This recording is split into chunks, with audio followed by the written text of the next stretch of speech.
Bueno, entonces, si nacemos como una república, ¿qué es lo que debe regir la vida de la ciudadanía? Un conjunto de cuestiones que son inherentes a la república. Y una de ellas es que hay una constitución. Y en base a esa constitución se desarrolla toda la vida social, ¿no? En el caso del Perú hemos tenido varias constituciones a lo largo de nuestra historia y ahora tenemos una última, la del año 93, pero es importante tener en cuenta varias cosas. En primer lugar, esta constitución surge de un golpe de Estado, el golpe que se da a sí mismo Fujimori con ayuda de Vladimiro Montesinos y las Fuerzas Armadas absolutamente corruptas en ese momento, y es una constitución para fijar un rumbo económico, más que nada, es lo que le interesa transformar de la constitución anterior, que fue la constitución de 1979.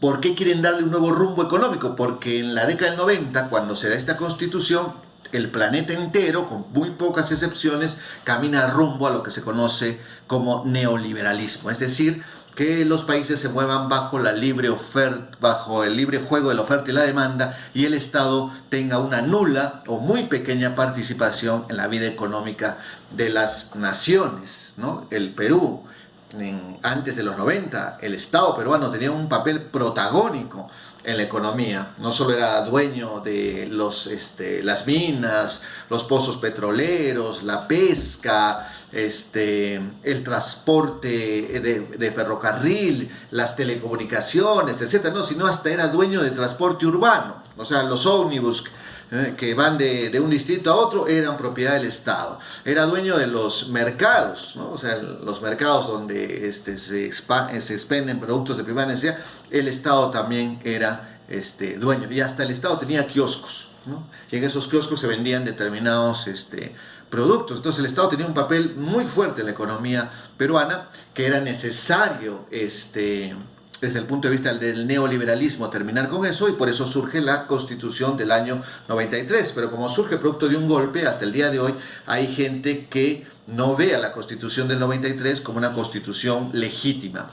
Pero independientemente de eso, es evidente que la Constitución va por un lado y por otro lado va el país, ¿no? Los derechos que se garantizan en la Constitución no tienen pues su reflejo en la realidad. Por ejemplo, ¿no? En la Constitución dice que nadie debe ser discriminado. Bueno, hay una discriminación impresionante en el país. Y no solo hay una discriminación, sino que hay una propaganda a favor de la discriminación. Hay campañas a favor de la discriminación. Hay iglesias que sostienen, por ejemplo, que tienen derecho a discriminar a las supuestas minorías sexuales. Hay grupos que indican que es mandato divino que la mujer no pueda tener las mismas prerrogativas que los varones, sino que Dios le ha dado un papel subalterno respecto al varón, ¿no? Y hasta ha habido un pastor que se ha atrevido a decir que cuando uno encuentre a una lesbiana debiera matarla a pedradas. Entonces, ¿cómo un país donde hay una constitución que dice que nadie puede ser discriminado por ninguna razón, se promuevan ese tipo de discursos? Que escuchemos en la televisión por ejemplo, de boca del general Edwin Donaire, hoy preso por delincuente, ¿no? Pero antes era una estrella en la televisión, era la figura central cada 28 de julio y el periodismo lo entrevistaba respecto a los valores de la patria, ¿no? A un delincuente, ¿no? Decía pues que los perros policías tenían mayor inteligencia que las mujeres, aunque éstas tenían más belleza que el perro, ¿no? Entonces, si eso sale en televisión un 28 de julio, no creo que este sea un país donde la discriminación esté prohibida, ¿no? O sea, formalmente lo estará, pero en la práctica se la promueve, ¿no? Ese programa La Paisana Jacinta es la prueba indubitable de que la Constitución está pues fuera de la realidad, y la realidad funciona bajo otras reglas, bajo otras normas. Y esto, ¿no? Esta debilidad de la Constitución se traduce también en una debilidad de la democracia, ¿no? ¿Qué es la democracia? La democracia es lo que hace que las repúblicas sean repúblicas. O sea, una república no puede serlo si es que no hay una democracia, al menos una república moderna, ¿no? Y entonces esta democracia se basa, tiene su eje fundamental en el Congreso, en el Parlamento. Por eso en las repúblicas el Congreso es el primer poder del Estado. ¿Qué cosa hay en el Parlamento? Gente que parla, pues se llama parlamento. Los que están allí, los congresistas, su trabajo es hablar, ¿no? Es una de sus principales funciones, hablar.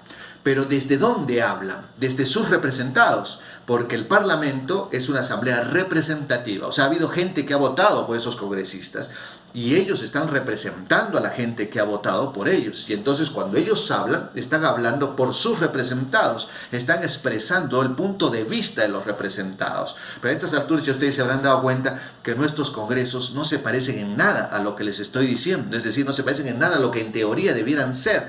Y los congresistas, una vez que ingresan, hacen lo que les da la gana. Y entonces esa no es una democracia representativa, es una democracia delegativa.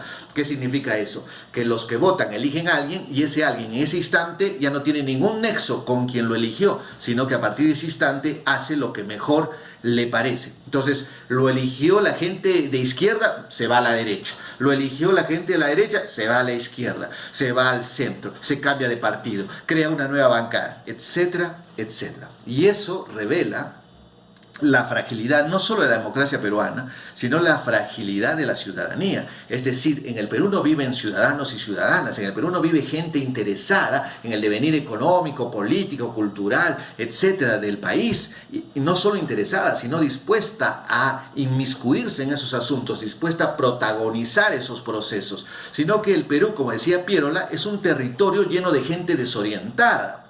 Y entonces esta gente desorientada, cuando vota, ¿por quién vota?